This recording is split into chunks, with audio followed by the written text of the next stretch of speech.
Assalamualaikum warahmatullahi wabarakatuh. Oke teman-teman, kali ini kita akan membahas tentang perjalanan kurikulum dari pertama ada hingga saat ini yang sedang banyak diperbincangkan. Selamat menyimak. Apakah kamu tahu berapa kali perubahan dalam sejarah kurikulum pendidikan di Indonesia sampai saat ini?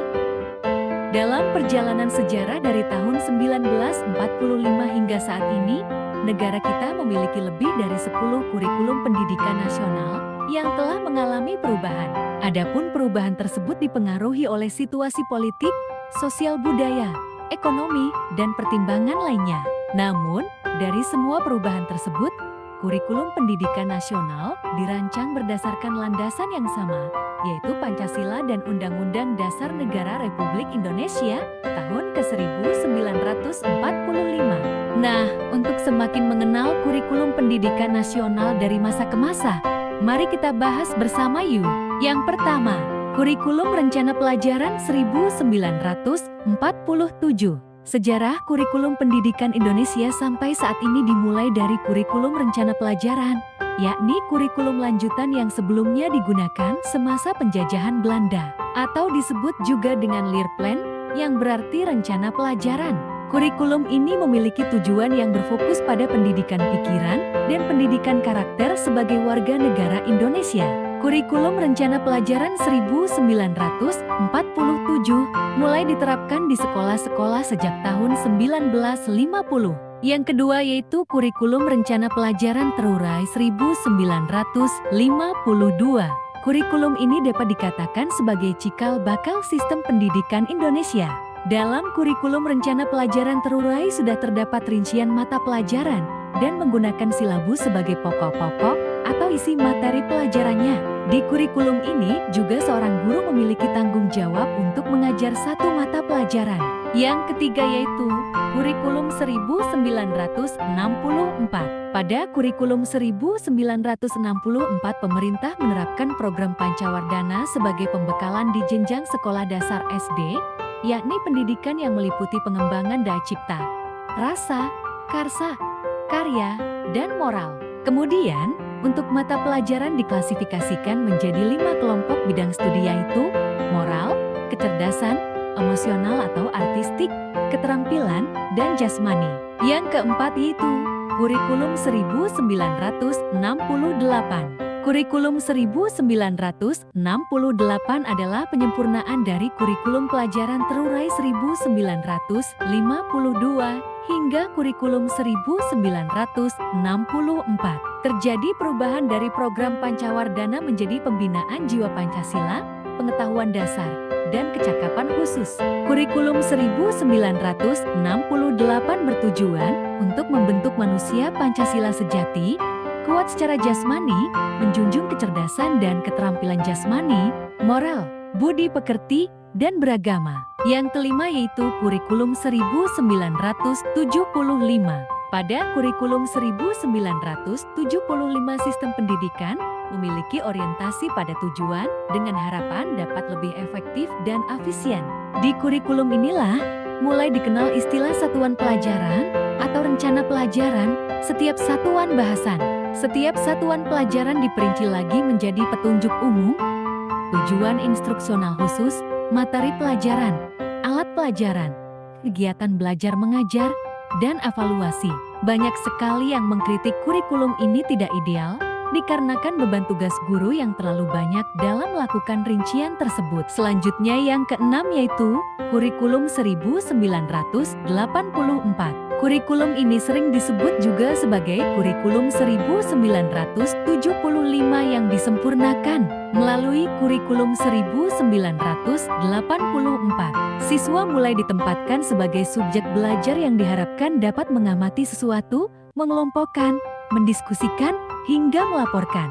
Kurikulum ini menggunakan metode CSB atau cara belajar siswa aktif atau student active learning. Yang keenam yaitu Kurikulum 1994 dan Suplemen Kurikulum 1999. Kurikulum ini merupakan revisi terhadap kurikulum selanjutnya dan dinilai tidak memiliki dasar perbedaan yang prinsipil. Pada kurikulum ini ada perubahan sistem pembagian waktu pelajaran dari semester ke caturwulan. Dengan pembagian waktu tersebut, diharapkan siswa dapat menerima materi pembelajaran lebih banyak dalam pembagian 3 kali catur wulan dalam setahun. Tujuan pengajaran ini menekankan pada pemahaman konsep dan keterampilan menyelesaikan soal dan pemecahan masalah. Kurikulum selanjutnya yaitu Kurikulum 2004. Kurikulum 2004 atau lebih dikenal dengan KBK atau yang disebut dengan kurikulum berbasis kompetensi, yakni perpaduan antara pengetahuan, keterampilan, nilai serta sikap yang ditunjukkan dalam kebiasaan berpikir dan bertindak. Kurikulum 2004 ini mendapatkan kritik perihal kaitan alat ukur kompetensi siswa dengan ujian yang masih dengan format pilihan ganda. Setelah dilakukan uji coba di Pulau Jawa dan kota-kota besar di luar Pulau Jawa, KBK dianggap kurang memuaskan bagi guru atau tenaga pengajar yang menerapkannya. Selanjutnya yaitu Kurikulum 2006. Kurikulum ini biasa dikenal dengan Kurikulum Tingkat Satuan Pendidikan atau KTSP dan diberlakukan sejak Undang-Undang Nomor 20 Tahun 2003 tentang Sistem Pendidikan Nasional yang kemudian dijabarkan dalam Peraturan Pemerintah Nomor 10 Tahun 2003. Kurikulum ini hampir mirip dengan kurikulum sebelumnya. Perbedaannya terletak pada kewenangan dalam penyusunannya, yaitu mengacu desentralisasi sistem pendidikan Indonesia. Pemerintah pusat menetapkan standar kompetensi dan kompetensi dasar.